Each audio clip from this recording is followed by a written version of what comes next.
Welcome to Paul's Heart. I'm Paul, author of the book Paul's Heart, Life as a Dad and a 35-Year Cancer Survivor, available on Amazon. You can also find me on YouTube on the channel at Paul's Heart, Paulsheart, as well as my website, Paul's Heart, www.paulsheart.com. One of the things that I do on that website is that's my main writing channel. There are many projects that I work on off my website as well as on my website. My website basically is I wouldn't call it a daily blog, but a frequent blog, as well as other stories that I've written throughout the years. One of the ways that I write those stories in particular can depend on one of two things. Actually probably three things, whether it be a spontaneous topic that just happens to pop up. Perhaps it's something weighing on my mind, or in some cases, just somebody throwing me a prompt. A simple prompt, like I want to deal with today, was a letter to myself when I was diagnosed with cancer. Now, I do enjoy, movies and TV shows when they deal with time travel. So I kind of do respect the whole space-time travel continuum. Don't change, the past because it will impact the future kind of thing. But I thought, what? It would be really cool if somehow, back in 1988, I found a letter written to myself from my 59-year-old self right now. Because really, when I was going through that battle with cancer, Hodgkin's lymphoma, I was on my own. There was no internet, no Facebook, no TikTok, nowhere for me to find any kind of support. So it probably would have felt pretty good to have something in my hand to help get me through that time, to give me hope. Keep in mind, back in 1988, it was still pretty much just assumed that people with cancer died. So, though I could hear my doctor tell me about 5-year survival rates, I never heard anything about surviving 35 years, which is what brought about my book. So with that, what I'd like to do is I'd like to share my recent writing project that I've written. It's called Dear Paul, a letter to my 22-year-old self.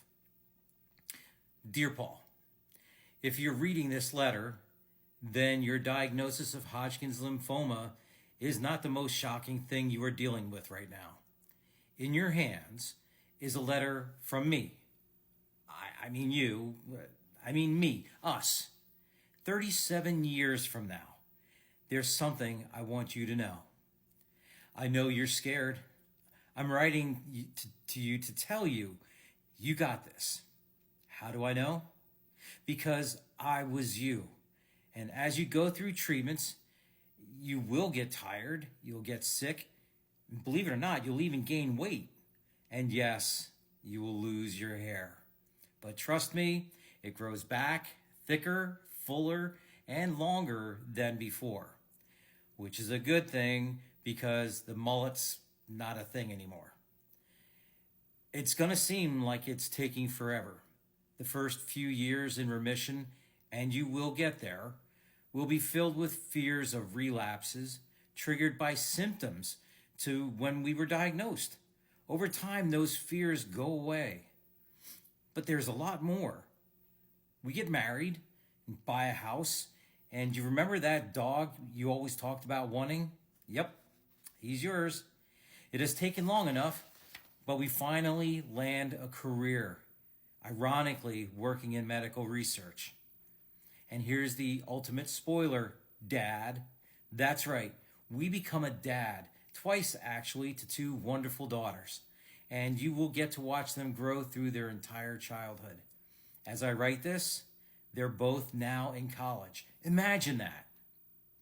We still play sports, volleyball, softball, and bowling, but just a heads up, you're going to miss that perfect game in the 11th frame tapping a 9-pin.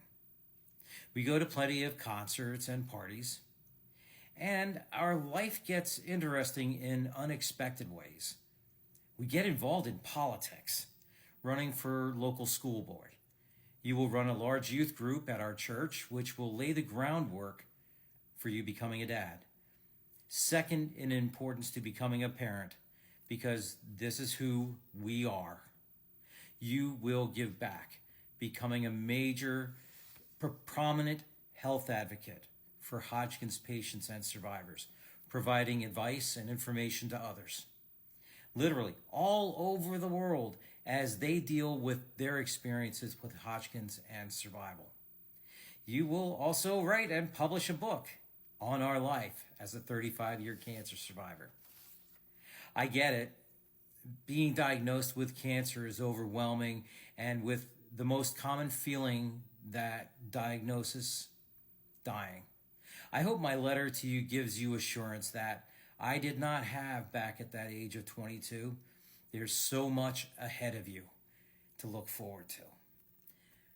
I would write more, but I'm still living these years. I'm about to turn 60 years old at the end of this year. And I know you don't think you will ever see that, but we will. Signed, me. Until next time, this is Paul's Heart.